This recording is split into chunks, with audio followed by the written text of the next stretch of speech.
Welcome back to Investing Talk podcast. Great to be here. Today, we're embarking on a thorough exploration of, well, a real heavyweight in the gold and metals industry, Newmont Corporation. Yeah, definitely one of the biggest names out there. We've gathered insights from stock analyses, market reports, and importantly, their latest Q2 2025 earnings report using the sources you've shared with us.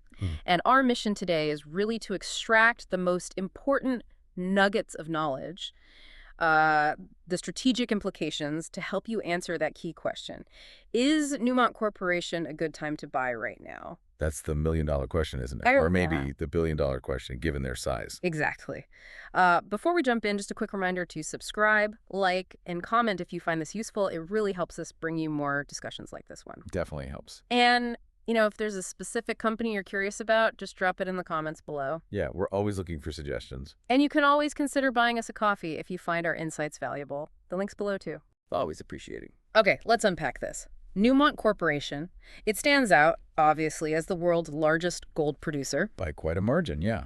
But today, we're not just looking at size, are we? We're asking if this titan is truly positioned for, sustained value. Or if that sheer scale brings its own unique challenges. That's a key point. Let's start with the breadth of their operations. I mean, it's a hugely diversified giant. It really is. Multiple continents. And it covers not just gold, but also things like copper, silver, zinc, lead, critical metals. Right, which can be a big advantage. So what does that kind of global footprint, that diversification, really mean for their fundamental strength? Well, I think what's compelling here is how that vast scale and, the diversification translate directly into actual financial strength. Tangible results. Okay. Like if we look at their Q2 2025 results, they reported a record free cash flow. Record. Wow. Yeah, $1.7 billion for the quarter. That's a staggering amount of cash generated after all their capital spending. That is huge. And earnings? So robust. Adjusted net income was $1.6 billion. That works out to $1.43 per diluted share. Okay, solid numbers. And management has also confidently reaffirmed their 2025 earnings guidance. They seem pretty comfortable. Based on what? Stable production? Exactly. Yep. Underpinned by stable gold production. Yes. And what they see as, favorable commodity prices. Right. So this isn't just one strong quarter in isolation. It really highlights how Newmont's strategic focus. Which has been on what exactly? Higher margins? Yeah, higher margin assets and critically disciplined cost control. That's now directly translating into bottom line cash. So it's disciplined execution paying off where it counts. Pretty much. It allows them to really capitalize on that diverse portfolio effectively. Okay, that's a strong picture. Yeah. Record free cash flow, robust earnings. Definitely catches the eye. But, beyond those immediate profit numbers, what about their overall financial fortitude? Good question. Like, how solid is the foundation? Yeah. Do they have substantial cash reserves, good liquidity, or are these strong earnings just, going to service a big pile of debt? Precisely. And that's the next critical piece, right? In the quarter, they had $6.2 billion in cash. $6.2 billion, okay. And total liquidity of $10.2 billion. Yeah. That's a substantial war chest, you could call it. Definitely a war chest. And the debt side? That's maybe even more impressive. Their net debt to adjusted EBITDA. Right. The earnings before interest, taxes, depreciation, amortization. Exactly. That key measure of operational profitability. It stands at a remarkably low 0.1x. 0.1. That's tiny. It's tiny. It's not just low debt. It's practically no leverage in real terms. Wow. So that gives them huge flexibility. Immense financial flexibility. Resilience, too. They can weather market downturns, invest in growth, or, return capital to shareholders without much financial strain. Right, like dividends and buybacks. Exactly. Which, as we'll get into, they've been actively doing. It really paints a picture of a very healthy company overall. Okay, so Newmont clearly has this formidable financial war chest, incredibly lean debt profile. That sounds great. It does. But, a strong balance sheet alone doesn't automatically make it a great investment, does it? No, absolutely not. It's necessary, but not sufficient. The real question is, how does all that capital translate into operational efficiency? Right. Are they running lean? Yeah. Yeah. What I find particularly compelling when we look at these numbers is how these strong financials impact their actual day-to-day mining. Let's dig into their costs. Good idea. Because a lean operation often dictates, the ultimate valuation and shareholder returns. Exactly. Okay, so stepping back for a moment. The Q2 results show a significant improvement in efficiency, and this is really a direct consequence of those strategic decisions we mentioned. How so? What are the key metrics? Well, first, the average realized gold price climbed to $3,320 per ounce. That's up a healthy $376 from the prior quarter. So they're getting more for their gold. Okay, good start, but costs are key. Costs are absolutely key, and here's the crucial part. Gold costs applicable to sales, or CAS per ounce, decreased to $12,215. Down to $12.15. Okay. And the all-in sustaining costs, AISC, per ounce decreased to $1,593. $15.93. Remind us quickly what those mean. Sure. CAS is basically the direct costs of mining and processing, getting it out of the ground. AISC is the true all-in cost for a miner, includes everything from digging the gold to sustaining capital, exploration, admin expenses, the whole lot. Got it. So both key cost metrics went down significantly. Right, which means Newmont isn't just getting more for their gold, they're spending less to get it. That dramatically widens their profit margins per ounce. And why did the costs go down? It's primarily due to lower direct operating costs, and that's largely a benefit from completing the sales of those higher-cost non-core assets. So shedding the less profitable mines. Exactly. Yeah. It really shows that strategic portfolio management paying off. Shedding less profitable operations to focus on the more efficient ones, which enhances their overall profitability per ounce extracted. Okay, so they're making more money per ounce and becoming more efficient. On the surface, that looks fantastic. It does look very positive. But is there a potential downside here? Or maybe a trade-off to these, aggressive cost cuts or selling off assets that investors should think about? That's an excellent, critical question. Like, are they perhaps shedding future growth opportunities just to look good now? Or is this simply smart business? Well, while divesting non-core assets definitely boosts efficiency and profitability in the short to medium term, yeah, a potential trade-off could be a reduction in their overall resource base, or maybe future growth options, if it's not balanced with new project development. Right. Are they balancing it? It seems so. Newmont has a pretty robust pipeline of new projects and expansions. That suggests they are actively trying to mitigate that risk. The key seems to be their focus. They're not just selling assets randomly. They're optimizing the portfolio for higher quality, lower cost production. So net positive for now, it seems. It appears to be, yes. Now, with such a strong operational profile, this obviously leads us right to the stock's price tag, the valuation. Yeah. How does Newmont stack up against its peers? Is it a bargain, or is the market already pricing in all this good news? This raises that important question about how the market actually perceives all this improved efficiency and financial health. So what do the numbers say? P/E ratio? The current price to earnings, or PE ratio, is 12.62.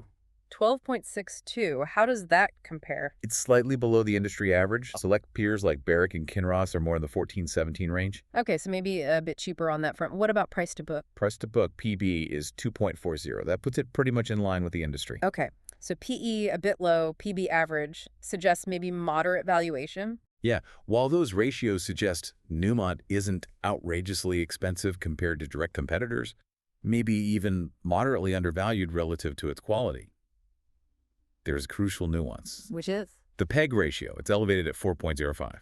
4.05. That's quite high. Remind us what PEG measures. PEG compares the PE ratio to the earnings growth rate. A high PEG, like over 4 here, means the market is already baking in a substantial amount of future growth into Newmont's current share price. So the market expects strong growth and is paying up for it already. Exactly. So while their growth is healthy, this metric suggests you're paying a premium for that growth. You probably shouldn't expect huge upside just from growth surprises alone. Makes sense. So it makes it less of a speculative growth play. Right. And maybe more suited for investors looking for stability, income, rather than just explosive capital appreciation purely from a growth re-rating. That's a very clear way to put it. Not necessarily a screaming bargain for rapid growth, but looking solid on fundamentals. Pretty much sums it up. Okay. Beyond the quantitative numbers, the traditional valuation metrics, what's the current market sentiment around Newmont? Yeah, what's the mood? What are analysts saying?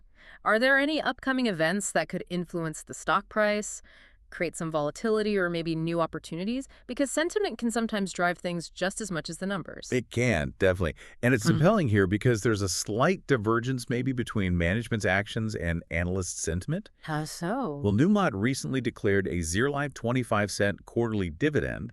That's a tangible return, signals confidence. Okay, $0.25 dividend. And significantly, they announced an additional $3 billion share buyback program. $3 billion. Wow, that's serious. It is. It reflects really strong confidence from management in their ongoing cash generation and a firm commitment to returning value. They're literally betting on themselves. Okay, strong signal from management. But what about analysts? Well, here's the divergence. While 10 analysts currently rate Newmont as a buy, Which sounds positive. it does, but the average 12-month price target is $66.13. 66.13. Okay. Where's the stock trading now? That's actually below the current trading price. Oh, so analysts rate it buy, but think the price might actually drop slightly over the next year, on average. Seems that way. It indicates a degree of caution among analysts regarding the short-term upside. They see the underlying strength, sure, but maybe less immediate appreciation potential than management might be projecting through those big buybacks. That is an interesting contradiction. Management confidence versus analyst caution on the short-term upside. Yeah. So if we're looking for things that could potentially resolve this, or at least, move the needle, what about catalysts? Good question. Are there specific events on the horizon, things that could break this stalemate or provide some positive push for the stock? Exactly. Absolutely. In the short term, you've got the upcoming dividend payout, that's September 29, 2025, provides regular income. Right, income seekers like that. And that recently announced $3 billion share buyback program could also provide near-term price support as it reduces the share count. Makes each remaining share worth a bit more, theoretically. Correct. Looking further out, there are several potentially powerful long-term catalysts. Like what? M&A. Yeah, potential mergers and acquisitions within the sector that could consolidate assets, create synergies, maybe boost Newmont's market cap. Makes sense. What else? Further mine expansions. Like their Ahafo North project in Ghana, moving towards full commercial production. That could significantly boost gold output, potentially lower their overall average cost. Directly hitting profitability. Right. And of course, the big external one, shifts in broader commodity prices, especially gold and copper. That remains a powerful catalyst that could just re-rate the entire sector. Always a factor in mining. Always. Plus, new projects in the pipeline, any changes in the global regulatory environment for mining, those will also play a role in shaping future valuation. Could create new opportunities or new challenges. Okay, so potential catalysts exist, both short and long term, but every investment, no matter how robust, comes with risks. Exactly. What should potential investors be acutely aware of when considering Newmont? Even the strongest companies face headwinds, right? And the mining sector has its own unique set of vulnerabilities. It certainly does. And that leads us to think about the inherent volatility in mining. Newmont, like any commodity-focused company, is highly sensitive to fluctuations in gold prices and mining costs. If gold tanks or costs a spike... Yeah, if global gold prices tumble, or maybe operational costs due to labor or energy unexpectedly rise significantly, it directly hits their profitability. Simple as that. Makes sense. What other risks? There's also execution risk. Yeah. Just given the sheer scale and international nature of their operations and expansions. Managing mines everywhere must be complex. It's no small feat, managing mines across multiple continents, each with its own geology, politics, social complexities.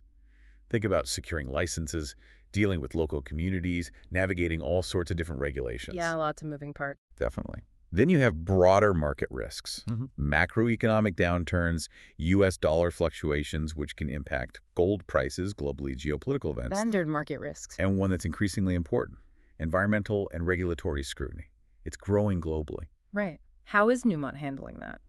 Well, it's why their significant investment in reclamation activities is so important, like the Yanacocha water treatment plants. They spent $167 million in Q2 alone. Wow, that's a lot. And they project $800 million for the full year. This is both a necessary cost, obviously, but also a long-term risk mitigation strategy. Trying to maintain that social license to operate. Exactly. But these are substantial ongoing investments. They represent ongoing capital expenditure you need to factor in. Okay, so sensitivity to prices and costs, execution risk, market risks, and environmental regulatory pressures. Got it. Those are the main ones, yeah. All right, bringing it all together then. Considering all these factors, the compelling strengths, the inherent risks, what's the final investment thesis summary for Newmont? Is it a good time to buy now for our listener? Well, according to one comprehensive analysis we looked at, The overall rating lands at a pretty solid 7.5 out of 10. 7.5, okay. Newmont's fundamentals that record free cash flow, strong liquidity, minimal leverage, disciplined capital allocation, they are undoubtedly compelling, especially for long-term investors. And the valuation. Its valuation, when compared to peer gold miners, looks reasonable, Yeah. not overtly expensive. But there's always a but. There is. As we discussed, the near-term technicals and those average analyst price targets do suggest somewhat limited upside in the immediate future. Right, the caution from analysts. Which makes aggressive short-term trading inherently risky, unless you get a significant positive earnings surprise or, a major commodity price spike. So better suited for? It seems best suited for a long-term investment horizon, particularly for investors seeking stable income through its robust dividend. Okay. Investors who appreciate its strong financial health and recognize its clear industry leadership. And anything immediate to be aware of. Just one note, Q3 is expected to see higher capital spend and also tax payments. So that could impact free cash flow in the immediate near term. Patience would be key regarding any short-term fluctuations. Okay, good context. So Newmont Corporation presents this compelling picture, financial strength, market leadership, but definitely with nuances investors need to consider carefully. Absolutely. It's a testament to how even the giants in an industry have complex layers to peel back. It really is. And maybe putting this into a broader context, consider how Newmont's strategic divestitures of those non-core assets, combined with their sustained and significant investment in environmental management, particularly with big initiatives like the Yanacocha water treatment facilities, how that positions it uniquely in the mining sector. How so? What's the thought there? Well, does this long-term commitment to responsible mining and operational efficiency translate into something more, like a more resilient and sustained shareholder value, something that can weather market volatility better than simply chasing commodity price cycles? So is responsible mining also resilient mining in the long run? That's a crucial thought to mull over as you consider your next steps.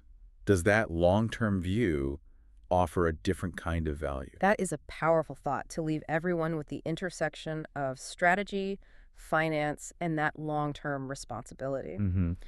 Well, thank you for joining us for this really insightful discussion. My pleasure. We hope this exploration of Newmont Corporation helps all of you with your investment decisions. Don't forget to subscribe, like, comment, and please share this with anyone who needs to be well informed. Yeah, pass it along. And if you'd like to support our work, consider buying us a coffee. The link is right there. Until next time, stay informed.